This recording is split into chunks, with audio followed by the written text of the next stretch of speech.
I mean, what you expected about Nick Foles, I mean, the relationship materialized into a Super Bowl and Foles being Super Bowl MVP.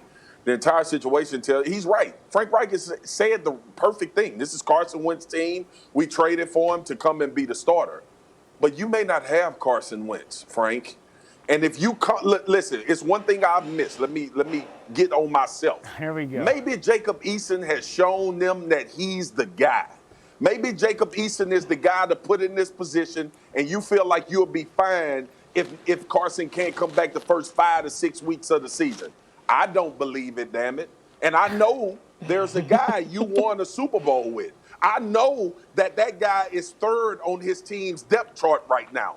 I know that you know that guy can execute your offense at a high level. I get it. The emotional part of it. Dan started sweating when we mentioned Phillip Rivers. So what the hell y'all think Carson Wentz is doing when we mention Nick Foles to come into the Indianapolis Colts? But here's the bottom line.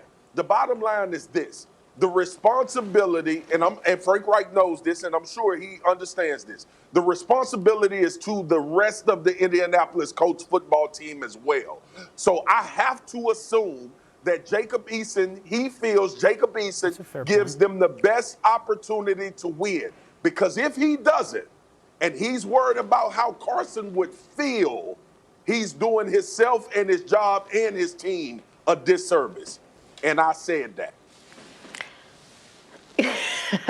I agree with Marcus. Look, I was just in Chicago over the weekend. I saw Nick Foles, third string backup, a former Super Bowl MVP. Not a lot of teams can say they've got those kind of credentials as a third string guy. Again, Frank Reich has to say that, but because his hope is that Carson will not be out 12 weeks. The hope is that Carson will not miss as much time as some Colts fans might fear. But when you look at the unknown, I think that's why Marcus is drawing the connection to Nick Foles. I was the pool reporter for that Eagles Super Bowl team. As the NFC pool reporter, I watched that team. I watched Nick Foles be a leader. I watched that connection between Frank Reich and Nick Foles.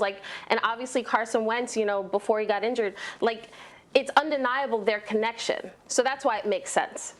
Listen, man, no talking about me sweating. I hear you huffing and puffing on your daily walks talking about sweating when we're on the phone. Wow.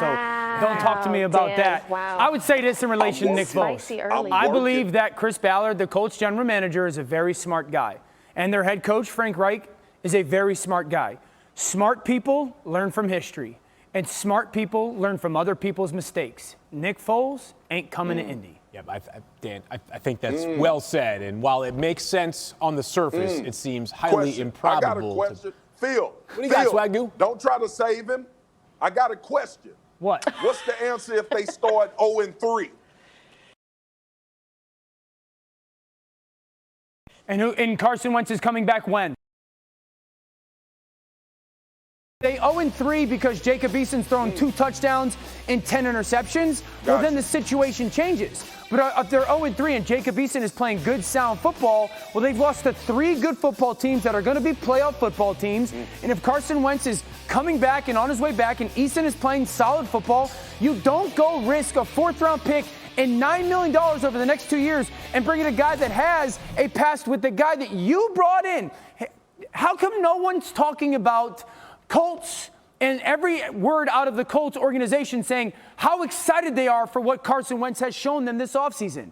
It's almost like that doesn't matter again in the conversation. Dan, what?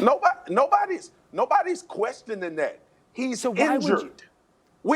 Can we have a conversation in context? Carson Wentz is injured. You want to bring up context.